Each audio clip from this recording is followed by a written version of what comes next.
unofficial Universal Orlando podcast is a member of the Mice Chat Podcast Network. MicePod.com.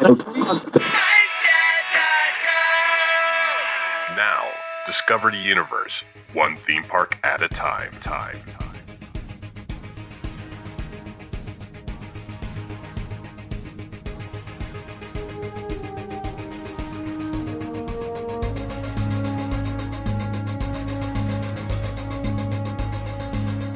Greetings, Universal fans. It's time for another unofficial Universal Orlando podcast, bringing you all the news from the Universal Orlando Resort and Universal Studios Hollywood, Singapore, and Japan.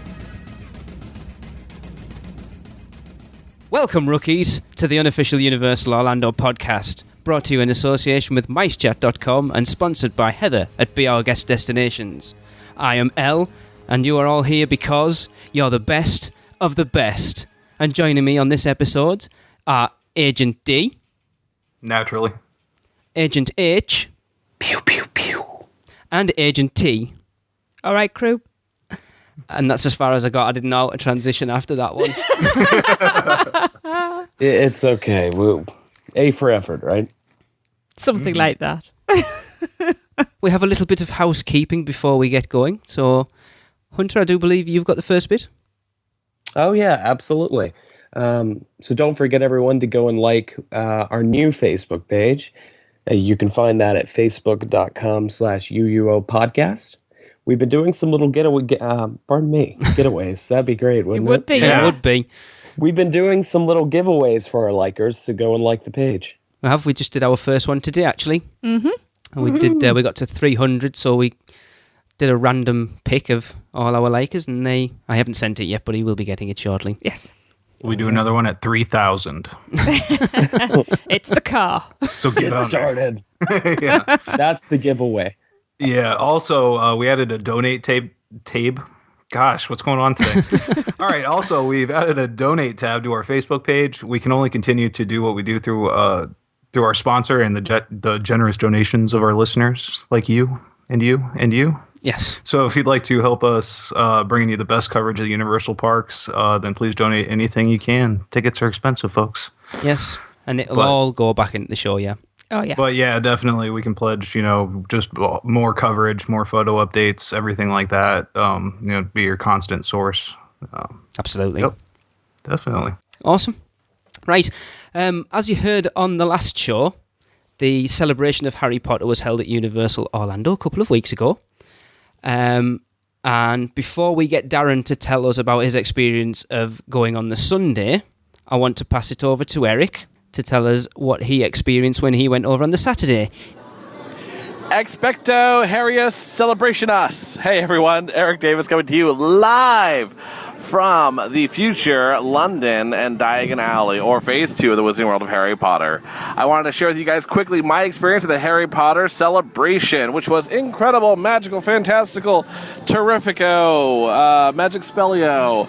It was a really incredible celebration. I think Universal has a mega hit on their hands. They just really need to expand it. The expo was great, but needed to be a lot bigger. There are a few really cool exhibits that everyone got really into, like getting the sorting hat to sort them into the house they belong to, along with some artwork and some other great experiences. And that set piece from Gringotts was just beautiful. Oh my goodness.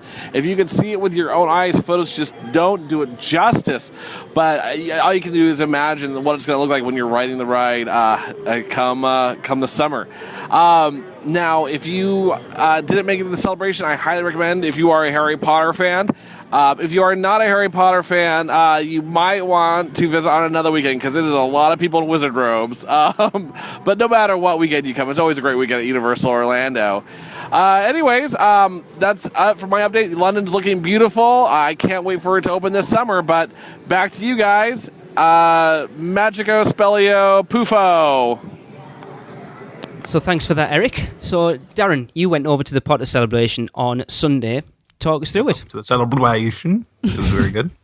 It was pretty interesting. I got to say, it was a lot smaller scale than I expected. Being how, as big as Harry Potter is there, I kind of expected, some more meet and greets and that kind of stuff. kind of similar to Star Wars Weekend, which I just went to last year for the first time. Yeah. And that was just, it seemed like more spread out through the park and everything. And then they had, the photo ops, the meet and greets and stuff like that were pretty cool. But it wasn't bad anyways. They had the 3 Q&A panels on the day I went. The first one was about, theming and propping the Wizarding World of Harry Potter at Universal, which was really cool. That's it. You went to that, did you? Yeah. Yeah, definitely went to that one. It was very neat. I don't know who the guys' names were. Wasn't Alan Gilmore there? Sure. Let's go with that. That sounds decidedly Harry Potter. I'm a terrible reporter. I got there a couple minutes late, and I couldn't find anywhere online where anybody said their names. This is where your donate money comes in. It buys Darren blueberries to help his brain. Yes. Blueberries. And fish. But anyways, it was a really good discussion. I do remember what they talked about, and that was how they age and weather the props and everything. They had a few examples of things that they had made. One of which was a suit of armor that was dimensioned like a golem, more like a human, but it was actually forged in steel, riveted and everything like that. And they also do that all in the old style just to make it as authentic as possible. Cool. And how they age wood and that kind of thing to make it look hundreds of years old when it was just made a few weeks ago. So that was really neat to see the process behind that and everything that goes into those little tiny details all throughout the park. And the guys that were on the panel also put together the interior of the castle inside the Wizarding World on the Forbidden Journey ride. So. It was really neat seeing the little bits and pieces that went together to make like Dumbledore's room and that kind of thing. It's just really amazing. I'm not jealous at all. Yeah, and they also brought along the original blackboard from Snape's room in the movies, actually used by Alan Rickman in the films. I do believe. Am I right in hearing that they're actually putting that into the queue line as well? Yes. Yes, which is cool. Yeah, very much so. So they're putting it into the Defense Against the Dark Arts room, right? Yeah. Right. Which it's cool, but it's like one of those things that most of the guests going through won't know that. But for geeks like us, we go, that was actually used in the film. Exactly. Mm-hmm. But even then, you still get kind of like a sense of authenticity. Like, I know I've seen this before. Yeah. Even if you can't quite put a finger on it. Yeah. Yeah, definitely. And so all that was happening at Islands of Adventure on the stage in Seuss Landing, or around Seuss Landing. It's good to see it getting used. Yeah, definitely. And it's a really big, stage presentation area. So I think that's where Nitro Circus. We saw Bill and Ted when we went in 2004 in there. So it is, yes, you're right, it's huge. Yeah. So it would be nice to see them use that a little bit more. Hey, Darren, I got a quick question for you. Considering I've never seen this stage, would you say it's on par with Fear Factor or larger? Seating wise, definitely. I think they had a big chunk of the stage, cut off, from the back end because they only had the panel going on for the front half of it. Mm-hmm. But from what I remember from the Matt Hoffman show and everything, that's a pretty big circular stage. So, okay. They could put quite a bit up there. Now the expo was in the other park at Universal Studios, which I found kind of interesting. So you better hope everybody had their 2-day 2-park passes if they wanted to see everything. Absolutely.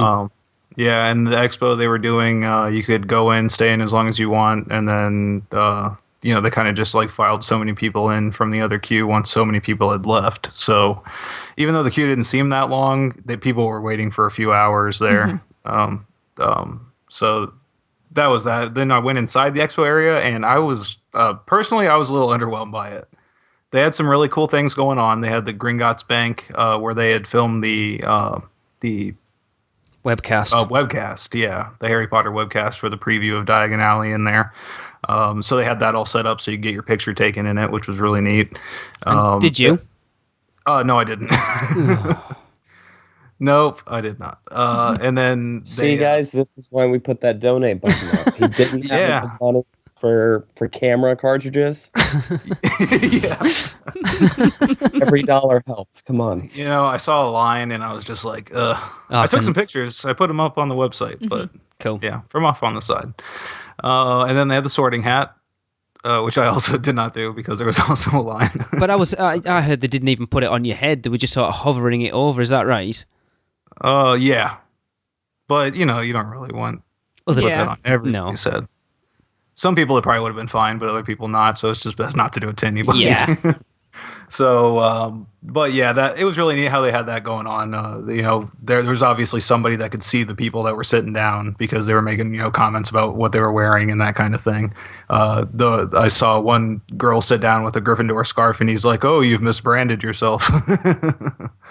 Dear. Yeah, because you're actually Hufflepuff. So yeah, that was really neat. So yeah, they had that. They just had. It seemed like it was really set up to sell these prints that they were that this artist was putting out. They were just prints from the movies for $3, $4, $5, $6, all the way up to like I think the most was like over $1,000. Whoa! Wow. Yeah. So, yeah, they were quite pricey. They had some really cool ones. They had like some of the wanted posters from the movies, but they were all done. I mean, there was like an artist that had painted these, and they were separate from the films. But Yeah. so yeah, they had that going on, and they were doing a kind of like a dueling class kind of thing for the kids, where they could pick up a wand and look in the mirror and duel. So It's cool. That'd have been my place. But I know you. Yeah.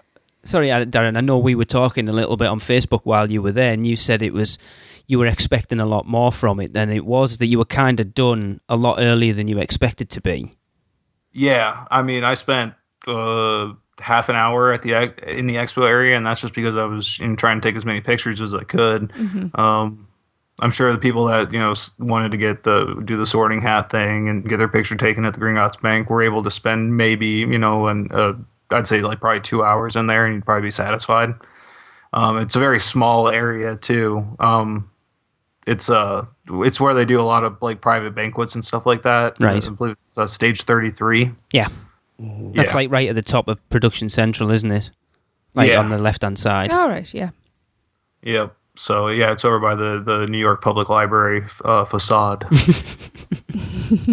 So, but it's. I mean, overall, what did you think of it then, Darren? Do you think it was something that's good that they could bring back every year? it was, yeah, definitely. I'd like to see them bring it back, and I'd like to see them make improvements on it. Maybe have David Tennant stop by. That would be cool. That would be neat. Some other actors, and have an actual like meet and greet chance. I know that there was surely overwhelming for them because they did 3 days worth of media and Q&A sessions and all that. The Q&A sessions, they got some very interesting questions. It sounded like Eric's Q&A session went a little bit more off the rails than ours did. I think by Sunday they were picking and choosing their questions a little bit better. But yeah, they it was very interesting. I'm sure it like wore them out quite a bit, but they had that was the second Q&A session that I went to. That was with some of the stars from the movie. They had Evanna Lynch. Steady on Hunter. Some of these names. Pardon me? Yeah. Matthew Lewis. Matthew Lewis. The Weasley brothers, Weasley twins. Oliver and James Phelps. Mm-hmm. There you go. And then the small redhead kid that was always standing right next to everybody in all the movies. Not Ron. He did a couple of spells that backfired on him. Oh, Seamus. Oh, Seamus, yeah. Seamus, there you go. He's called... He is still the same height that he was. I can't think what he's called. Yeah. did he have eyebrows? Yeah, he did. They did grow back. Oh, good. And he was finally able to wash off the Potter from his forehead from that movie. That's too. fantastic. Yeah, which he said did take a few days to fully clear off of his head. He was worried that he was going to be branded for the rest of his life. Oh dear. Yeah. Devon Murray, there you go. That's so fun. There you go. Yeah, he was really great. He was probably the most active and excited, I think, to be there. But yeah, that was a really neat Q&A. You know, just a little bit of background information from the people that were in the film, and a lot of questions about what their favorite areas of the Harry Potter area are. And of course, it's a Forbidden Journey ride for everybody except for the Weasleys, which is of course Zonko's, which isn't going to be there much longer. Yeah. Recently acquired by the Weasley brothers.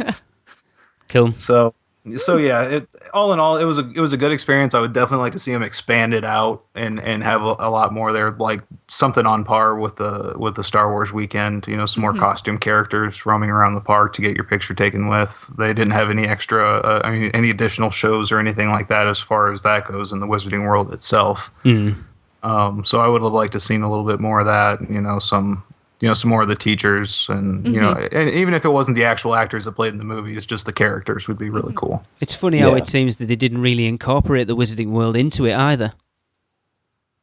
Yeah, that was totally separate and actually quite a hike between all the three. I'd say I walked a good 12 miles going back and forth between all of these things all day. Yeah, because they also didn't have the cut through inside the park open or anything, so you had to walk all the way out and around. So. Yeah. So, Darren, would you say next year it would probably help if they actually did some things, say, like in the Sinbad Theater, if that was at all possible? Yeah, if that was possible, that would be good. It would definitely increase the flow through the Wizarding World itself. Yeah. Yeah, and then that cut through the middle would be nice too if we're gonna have to be running back and forth. Did you happen to get to try warm butterbeer then, Darren? No, I did not. I was not even aware that they were selling it, so there goes that. Yeah. Neat. They didn't say a word about it anywhere. They're just testing it. Apparently it was for only for early park entry guests, but it's supposed to be absolutely gorgeous. Yeah. I know Laura, a friend of the show, she tried it and said it was lovely, lovely, lovely. Yes. So we need some. Yeah, it seems like it would be. Yeah. So moving on, our good friend and listener Rebecca Weasley Fraser, also known as Rebecca Berry, went to the event and she's sent in her thoughts as well. So Hunt, would you like to read them out? Oh, absolutely. So, first of all, I'd like to say how disappointed Hermione would be in me if she ever found out that I put off my studies and homework to go to this event. I don't know how to describe this weekend without getting emotional. Aww. Even with the weeks of anticipation, I knew I was home the moment I walked up the stairs to the amphitheater, escorted by the familiar tune Hedwig's Theme. Throughout the rest of the day, I was overwhelmed by the true fans by the handful. As quoted by Ivana Lynch herself, "They aren't just muggles dressed as wizards. There are wizards here." I was able to catch some of the panels. Even though I lost my wand and wasn't able to ride Revenge of the Mummy this trip, Gabe and I had an amazing time and created some wonderful memories. Oh, cool. Well, and I saw you, Rebecca, just so you know. You were getting on Men in Black and you were running to the entrance. And I tried to say, "Hey, Rebecca!" And then you ran. And then I tried to wait for you afterwards and you never came off the ride. So I hope you actually made it off there at some point. I don't know. Maybe we just crossed paths there, but I saw you so high. Yeah. have we heard from her since? No, obviously we have. Yep, she wrote a note. She's okay. She might still be in the ride, but she's okay, at least. That's the new system. They don't flash you at the end of the ride. They actually physically drag you off. Yeah. I love that ride. I've ridden that ride about 40 times, which, considering we've only been to Florida 4 times, isn't bad going. Oh yeah, and speaking of, I met up with listener Greg, and I got my highest score ever, which was, if I can bring it up here, the 275, I want to say. I think it was somewhere around 800,000. Whoa! No, I have the evidence. I believe somewhere on my phone. So 295,100 points. So awesome. It might not seem like much to you guys, but with the under the tutelage of Gregory, that guy knows his stuff. Yeah, I was sat definitely next to him on that ride during the meet, and I was just like, when you get through that first test bit, I turned round and looked at my score and looked at his and went, "How the hell have you got that much?" Yeah. It was just crazy, but then he does nothing else but ride it. Yeah. Cool. But just skipping back there, I'm glad you had a really nice time, Rebecca. Yes. I'm glad Gabe did as well. And Absolutely. thank you for getting in touch and sending that, because we do appreciate it. Definitely. Right, well, we'll end that bit there. So we're going to take a quick break and we'll be back in a second.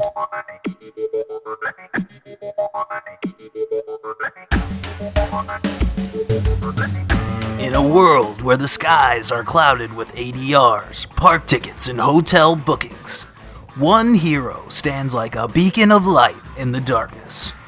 Heather, at Be Our Guest Destinations. She can book all of your Universal Orlando vacation needs, and her service is free for you. If you're staying on Disney property for some reason, she can even book Universal tickets that include transportation. How awesome is that? She's also an authorized Disney vacation planner, as well as being able to book all cruise lines. So if you are planning on battling Megatron alongside Optimus Prime on the Transformers ride, or having a duff in the Springfield area, or planning even further ahead to visit Harry Potter in Diagon Alley this summer, contact Heather at 1-800-796-6240 or via email at heather@destinationsinflorida.com today, and don't forget to tell her that you're repping the UUOP. We now return you to your regularly scheduled programming.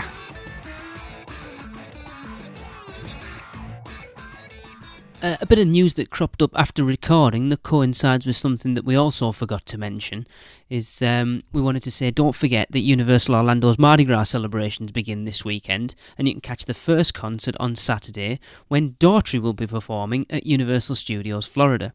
But also, and thanks to you or our Buzz on Twitter for bringing this to our attention, but according to Park Maps, the newly redone Beetlejuice Graveyard Review will debut at 12:15 p.m. that very same day. So if you're heading to the parks for Mardi Gras, why not check out the new Beetlejuice show too? So, back on with the show. Welcome back everyone, and it's on with the news. What? Tracy's going, where's mine? Why have I got nothing to say? I guess I'm just the tea girl today. Darren, do you want to kick us off with the first little bit that we've got? Yeah. This comes from a Orlando Weekly article by Seth Kubersky. Like all the major theme parks, Universal Orlando frequently uses guest surveys to gauge potential consumer reactions to proposed changes in their parks. Today, whenever this was, a few weeks ago, he participated in an online survey that strongly suggested Universal is considering changes to their Halloween Horror Nights ticket price structure for the annual event's 24th debut in September 2014. Bum, bum. What a surprise. And how any bets now on whether it goes up or down? It's 50-50, isn't it really? Yeah. Increases by $3. Yeah. I reckon it's going to go up to $666. Well, That's appropriate. To put this into perspective in a minute, right? I fished our ticket out a couple of weeks ago from when we went in 2004, and I'm sure we paid, I want to say it was $1.50. I think it was That'd be nice. $59.95. Yeah. And that was obviously like no discounts, no Coke Zero codes, no Florida thing. That was opening night. Yeah. Yep. But I think you bring up a valid point, though, Lee. There's always some sort of promotion or coupon code available. Yeah. For And I think Florida that's why the residents, standard remember ticket price that. is so expensive. Well, Yeah, I'm but a Florida remember that. resident. What do I have? Yeah, to I worry know. about? I know. Well, Darren, here's a question for you then, right? If we were coming over for Halloween Horror Night and you bought our tickets, would we be able to get in on them, or would we have to show valid Florida resident ID? You know, I don't think I've ever actually had to do that. I'm trying to think if I've ever actually had to show my ID there. I'm not saying that people should do it, Yeah. Right. but We could save you the trouble and just smuggle you in. I don't know. I mean, it says be prepared to show your ID, so it's one of those that if want you to want to take the risk risk. it, you might get in, but you might not as well. And if Yeah. you don't, then chances are however much you've paid for that ticket, you've lost it. yeah. So it's probably best not to. I don't like breaking Yeah. the rules.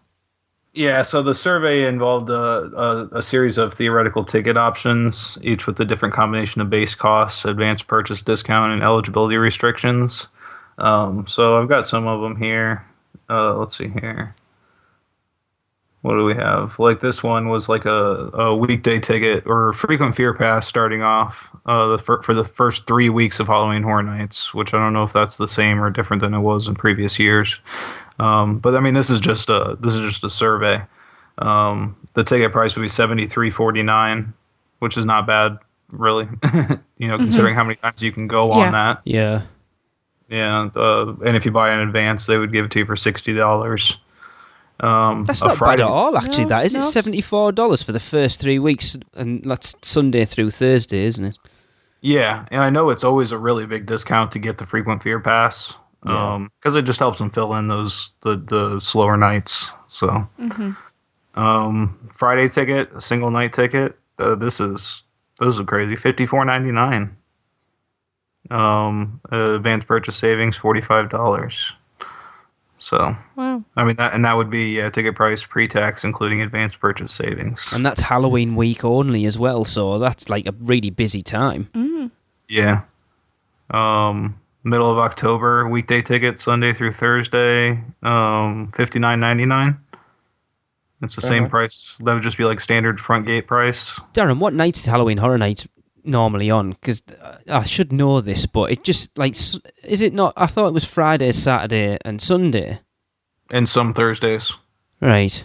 Not every Thursday. I think just like I think it's not the first week because it opens on a Friday, typically. And then I think it's like the second, third, and fourth weeks, and then the last week they don't do it either. So that Sunday through Thursday is potentially only 2 days. 2 days at most. Right. But you got all the Sundays. Yeah. So. Which I assume would be fairly quiet nights as well. Or quiet-ish. And then Frequent Fear Plus Pass Sunday through Friday. So that one will get you Sundays and Fridays and those Thursdays for $80.99. And that's any week. Yep. Any week during Halloween Horror Nights. That doesn't seem bad. I don't know why they do these surveys, right? Because everyone's just going to have they don't do it that way. Do you see one page at a time? So you're going to click. But you're always going to click the cheapest option. Click that one. Click that one. Click that one. Yeah. Yeah, definitely. And there were some other. There's a bunch actually of other options that they gave people. I think really, just scanning through this, it would be hard to pick. It would be hard to choose out of these, just the random placement of everything, because each one just has one lower price for one of the options and higher prices for the other ones. It gets down as low as I see here $29.99 for a weekday ticket, which is unreal. Yeah, exactly. Gosh, I don't know how I feel about that. I don't know if I want them to lower it that much because it's already packed enough as it is. What are they trying to do? Yeah. You kind of hope the more they raise the ticket prices, that it makes it more awkward for you to go, but it might put other people off going. Right. It is a debate. It's inevitable. They were going to put the prices up. As popular as it is, they're always going to put the prices up. But that's the funny thing is these appear to be putting the prices down. Well, all of them. Even on the most expensive options, it's still lower than the prices were last year, which were almost $100. Well, okay then, yeah, right. That might not be a problem for you, though, will it, Darren? Was that right? I don't know. You no, went. wait. I'm thinking of the park. I'm thinking of the park tickets. Yeah, the park tickets are near $100. Yeah. How much did you pay? Did you go twice last year, Darren? No. You only went the once. I just went the once, and I did not pay any. Thank you, Universal, by the way. Yes, thank you. I think what's most interesting to me is that it says, in particular, don't be surprised if there are new restrictions on when the popular frequent fear season passes are valid. Now, do you think that's due to, supposedly last year was one of the biggest years they've ever had, right? Yeah. Do you think that they're preparing for this next year to be even more popular? That's kind of... Maybe. I think with all the IPs they had last year. Who knows year, what they got up the sleeve for this year? I think because who knows what is what I meant to say. Because a lot of the IPs they had last year had dragged a lot of people in who were fans of those particular movies and just who've probably never been before. Went, oh my god, it's amazing. I'm going every year from now on. So yeah, they're probably dragging a lot more people in because of the IPs and stuff. Right. So are you saying if they were to switch back to kind of like original creative content, they would not have as much of that drive? No, but I think it's the IPs that are what are getting people in more, or more people in. There's people who know Halloween Horror Nights and people who are fans of horror movies. You're now getting that crossover. I gotcha. Is it time for them to start rethinking it ought to be across one park? Yes. Yeah. It was awesome. Yeah. 2004. Oh, it was amazing. So, Well, now Potter's in both parks, so they have no excuse. So that can't be an excuse anymore. We There can't you do it go. over there because Harry Potter's over there. I've heard rumours that might be on the table, but there we go. okay. Yeah. See, so I was right. Ha ha ha. Entry for a single night was $91.99 last year. Yeah, Wow. that's a lot. Ouch. And I'm sure that was during the peak, like on a peak night Yeah. on a Friday or a Saturday night. That was like But- Halloween evening or whatever it might have been. Yeah. But yeah, the prices here are considerably cheaper on this survey. So Very it's interesting. very- Maybe lessons have been definitely. learned or something. All right. Right. Different tack this time. Universal Orlando Resort is seeking enthusiastic new team members for numerous full-time, part-time and seasonal positions, which are now available across the entire destination. Yes, please. Yes. Positions include management roles, I can do that, I'm bossy, are available in areas such as food services, attractions, merchandise and many more. All right, well, we'll see you guys later. Yeah. So they're looking for applicants to work in City Walk and the Wizarding World of Harry Potter. Oh, yes. To the administrative team and everything in between. Universal Orlando provides an exciting work environment, not excitement, for team members with great perks like free park admission, discounts, complimentary guest passes and more. I would hope it was free park admission. Can you imagine having to pay every day before you get in? Yeah. To work. Anyway, applications even are being accepted now with some positions starting immediately. Interested candidates can apply online at universalorlandojobs.com to be considered. Interviews will be scheduled by invitation for qualified candidates. There you go. Well, Let's I all think apply. me and Hunter would do excellent in the Wizarding World of Harry Potter because we have such convincing British accents. Very, very convincing. Hunter, did you actually change your voice there at all? Slightly, I guess. That was Just speak slower. Is that what us English Speak people slower, use a couple of more big words. do? And the words aluminium Indubitably. and niche. Anemone. Niche. Not niche. Anyway, we need to move this along. Okay. So this story picks especially for me because I have such a passion for it. We know. WWE negotiations with NBC Universal. These are set to include a physical Hall of Flame. A Hall of Flame. Physical Hall of Flame. Isn't that going in diagonally? Stuff. That's what I hear. Okay, physical Hall of Fame in Orlando. Ugh. So supposedly it says WWE is negotiating with NBC Universal for renewals on the TV deals for WWE Monday Night Raw on USA Network and WWE Friday Night SmackDown on Sci-Fi. The deals are set to expire later in 2014, and NBC Universal has an exclusive window for renegotiation that ends on February 1st. Ended. After that, pardon me, That ended on February the 1st. ended on February 1st. Exactly, that was... Or is that next year? Oh, no, 2014. Yeah, that's right. Yes, it was Yeah. yesterday, as we were So recording. ended on February 1st. After that, all networks would be in the running. WWE is reportedly asking for more than double the current rate, or a $190 million per year package for the two shows. Wow. Yeah. In addition, NBC Universal has offered the company a physical WWE Hall of Fame in Orlando at Universal Studios as part of the package for renewal. Right, where's this going then? I've heard rumblings of this for quite a few months. Isn't this the what's supposed to take over NBA City? That's been the biggest rumor. Mm-hmm. Yeah. It's kind of set up for it too. Yeah. I poked my head in there and Strip looked it and around. put something new in. Yep. Yeah, take down that giant bronze-ish statue, whatever that's supposed to be, of the basketball player, and put But up Triple H, and you're all set. But it's not going to be a restaurant. It just says it's a Hall of Fame. Yeah, It I mean, doesn't it's also- still... Yeah, Yeah, have you but- ever looked in there? No, I haven't. It kind of has a setup that will be just fine, because it's like, kind of like adjoining rooms to a main circular room. So it's Yeah. kind of like set up like a museum anyway. Is wrestling still that big though? That it because obviously they'll expect it'll be a pay to enter. There's kids turn 13 every day. So yeah, Yeah. they'll have an audience for a long time. There's always Derek Bergen as well. Yeah, and Darren. Oh. That wasn't a joke. It's true. He'd be in there. He's a huge wrestling fan. Yeah. I'd go check it out. Yeah, I don't I- have a huge passion for, these real life Avengers or whatever they are. But keep in mind, that was the only way to get a comic book on television for years. So It's not something I'd be interested in at all. No, I'm not interested in what's there now, so it doesn't matter. Yeah. Seems well, I suppose when they're putting as many restaurants as they are, they're not going to lose one. They're not going to miss one, really, either. That doesn't seem to be that popular anyway. Let's be honest. If given the choice between the NASCAR restaurant and the WWE restaurant, where would you go? Springfield. What she said. Fair enough. But at the moment, the only place I want to go is Springfield. I agree. What What she if they said. just hire luchadors to fight the entire time? Now that would be That cool. would be Like cool. Nacho Yeah. Libre style. Theme it to Nacho Libre would be awesome. It could spill out. That'd be fun to be walking past in this. Instead of the little basketball shooting rink outside, they just have a giant wrestling mat. Yeah. Yeah, there we go.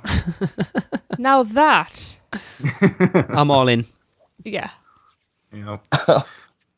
And in news that would have been great last August, as of January Yes, I 22nd, agree. 2014, on-site guests began receiving complimentary Wi-Fi in their rooms at all 4 resort hotels at Universal Orlando. This is particularly important because cell phone reception in the bowels in which they put the Florida residents is next to nil.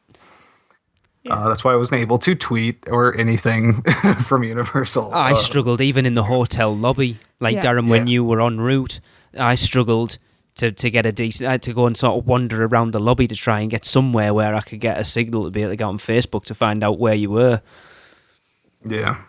And there's going to be 2 levels of service, naturally. The premium wireless will be complimentary for up to 4 devices in the room, which will be optimal for surfing the web and checking email. 512 KB. Yeah. What? Okay. There will be an option to upgrade to the Premium Plus for $14.95 per day for up to 8 devices. It's 3 meg.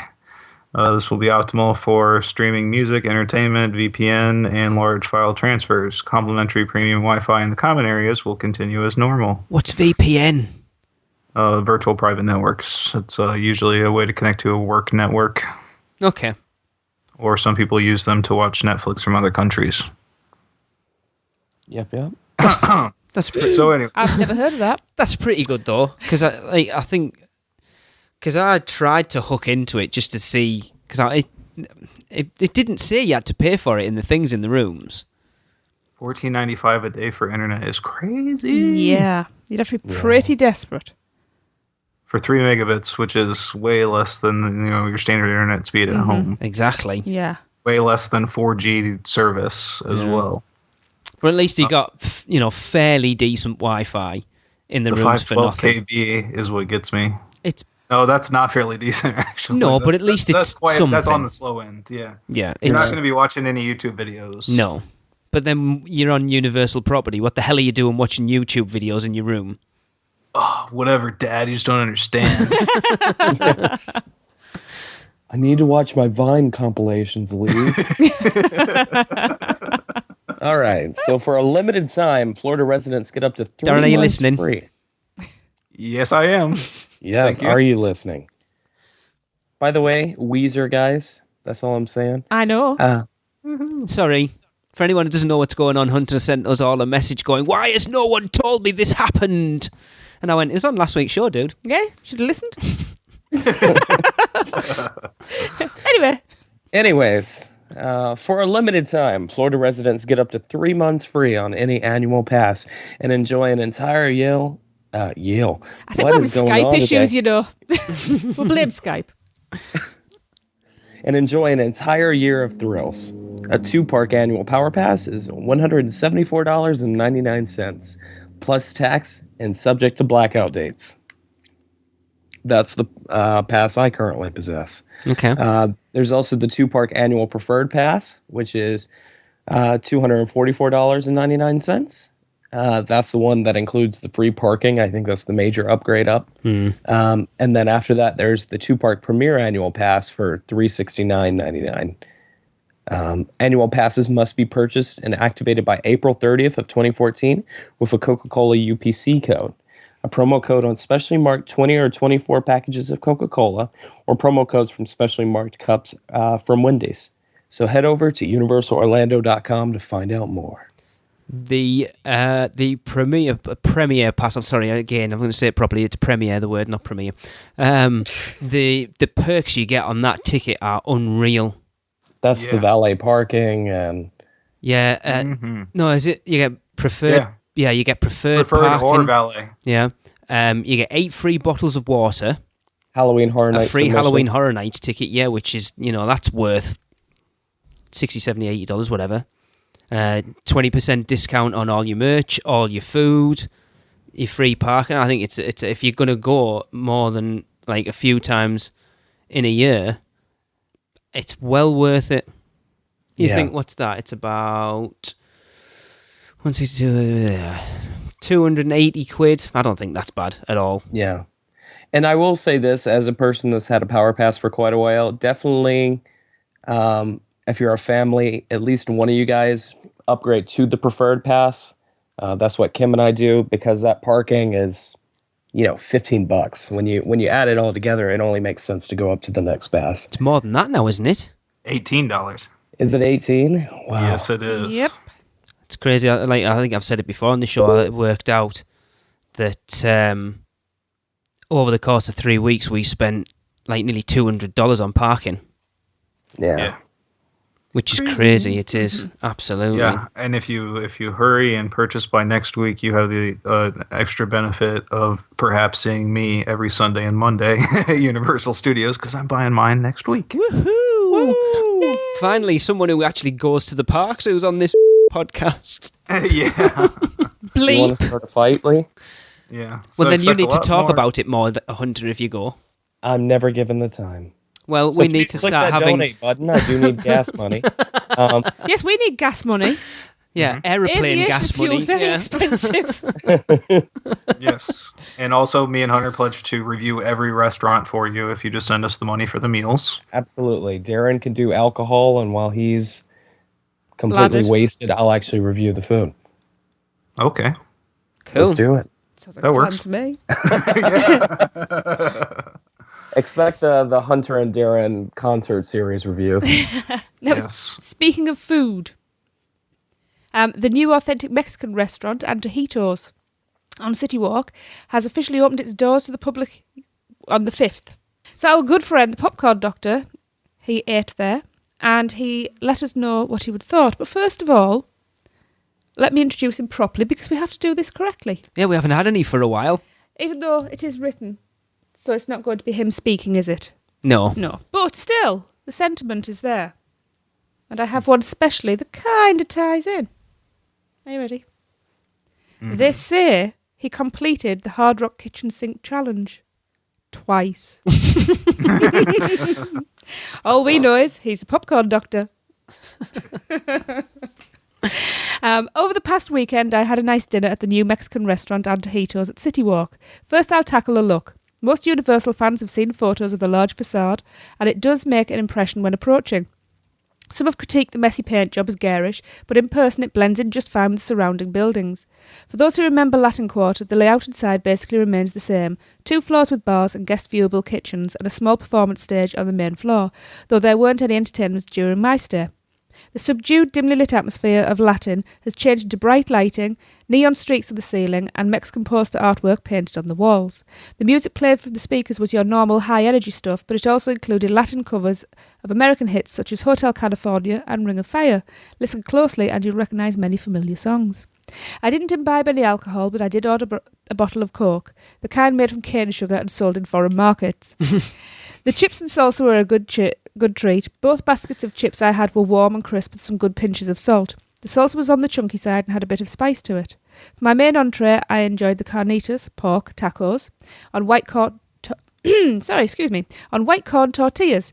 The beer braised meat, he said he had no alcohol, was the most dominant flavour, but the grilled pineapple chunks also included were tasty too. The meal, and I assume most of the meals, came with your standard black beans and rice, which were fine. My dessert might have been the highlight, so I highly recommend the molten delish, is that how you pronounce it? Cake. And sour cream ice cream. Most people will love the cake, but don't be put off by the unusual choice of ice cream. It has a good tart taste that reminds me of sherbet, and when it's when it's paired even with the caramel sweetness of the cake, the contrasting tastes make it an irresistible dish. In summary, Antojitos is a win for Universal, and if this and Red Oven Pizza indicate the future of food options for City Walk, then the remaining restaurants should all be winners. Mm-hmm. Well, we saw a video on YouTube the other night, and it looks really nice inside. Yeah. Yeah. See, I'm not a fan of the decor personally. I like the outside better. I like all of it. So to be eat quite outside honest. then.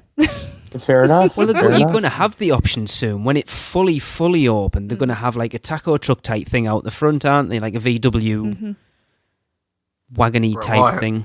Yeah. That sounds we're fantastic. expecting it's actually bigger than that. I think that was just for the mock-ups. I don't Right. think you can actually serve food out of a VW Plus. That'd be cool, no? Pity. Wouldn't that be great? That ties in with your Nacho Libre restaurant over the road. Yeah, there you go. Yeah, but yeah, when I went there for the Harry Potter thing, I saw the outside, the facade, and it's right. It blends in awesome. It looks really cool, and it brings that back corner out a little bit, so you notice something back there and head back that way, which is something they really needed. I'm trying to picture it. Darren, how close to Pat O'Brien's is it? It's round that backside, isn't it, where Pat O'Brien's Yeah, is? I can't picture where Pat O'Brien's is actually. It's next to the Fat Tuesdays window. Yeah. I was about to say, isn't it near the Rising Star? If you say so. Gosh, where are these places? I know it's kind of like, it's upstairs. Yeah, you go in and you look to your left and it's there. It's in we went up between steps, didn't where we? the Hot Dog Hall of Fame's going in and the Red Oven is. Well, Hunter, have you eaten at Red Oven yet then? I've eaten at Red Oven twice, actually. What did you think of Red Oven then? Oh, I thought it was fantastic. It was packed the day I went, so they are doing great business over there. Yeah. Good stuff. Yeah. And both the times I've actually eaten there, we particularly like that location because when we're at Universal, we like to go see a film usually as well. Yeah. So it's right next to the movie theater. Perfect. Walk up, buy our tickets and then go eat for an hour and a half and then show up for the movie. Awesome. Sounds perfect to me. I'm really excited for the food's definitely getting better and better Oh, and better yeah. in the parks and with the stuff that's already open and then what's coming, it's just going to get better. Yeah. Can I Did you guys just... see the poll that was run that says apparently the burger sushi place is the most anticipated? I quite possibly agree with that. Yeah. Cowfish. Yes. Oh, yes. Cowfish. I love the name. Cool. Yeah. Can I just jump in and just say thank you to Mr. Dr. Popcorn Yes. of... Yes. A very eloquently written restaurant review. Yes. Absolutely. Quite. Very enjoyable. Thank you. We're always open to restaurant reviews if our listeners want to send them in, written or recorded, whichever. Yeah. Preferably Universal-based ones. Yeah, we though. don't We don't want, know like, about Disney- McDonald's down the road. No. So I went to Taco Bell the other day. Nacho ding. Nacho ding. Right. Well, that's going to bring episode 77 to a close. But before we finish, we want to share another live report from the parks. From the parks. That's the first time I've done it tonight, though. And this is sent in by James from the Keepy. I can't see The Keepy Kingdom. from the Creepy Kingdom podcast. You just don't want to plug another podcast, So do you? I'm not bothered. So it's over to James. Hey guys, this is James from the Creepy Kingdom podcast. Just checking in with you from inside the park. I am in the wizarding world of Harry Potter at the Islands of Adventure. In case you couldn't tell by that music. This is my first time here. And so far I've done Forbidden Journey, rushed over to Spider-Man, came back, got my butterbeer, Flight of the Hippogriff. Just having a great time. All right guys, take care. So there you go. Thanks very much, James. Always awesome to hear live reports from the parks. Absolutely. So yeah, we'd love more live reports from stuff like that. So if you want to do what James does, Darren, what do they do? That's right, Lee. When you're at the park, record us an MP3 talking about your day and send it to us at podcast@uuopodcast.com. And we will play them on the show. And they make me a little sad, so you're hearing all the background music, especially the Potter ones. So send plenty in. Right. Cheers, guys. So, until next week, for Hunter, Tracy, and Darren, I've been Lee, and this has been the unofficial Universal Orlando podcast. That does it for another unofficial Universal Orlando podcast. Between shows, we'd love for you to get in touch. So email us with your spews, funny schmitz, comments, questions, and news to podcast@uuopodcast.com. Keep up with what's going on every day by following us on Twitter @UUOPodcast and follow Eric in the Parks @UUOPEric. Like our Facebook page at facebook.com/UUOPodcast. Follow us on Instagram and Pinterest @UUOPodcast. Subscribe to our YouTube channel at youtube.com/UUOPodcast. And don't miss a show by subscribing to us on iTunes, and please leave us a review. Not an Apple user? Then head over to uuopodcast.libsyn.com and subscribe to the feed while you're there. You can also find us on Stitcher Radio and at micepod.com. Come find us on our partner site, micechat.com, join the forums, and say hello. So thanks for listening, and remember, be adventurous. This has been a MicePod.com presentation. MiceChat.com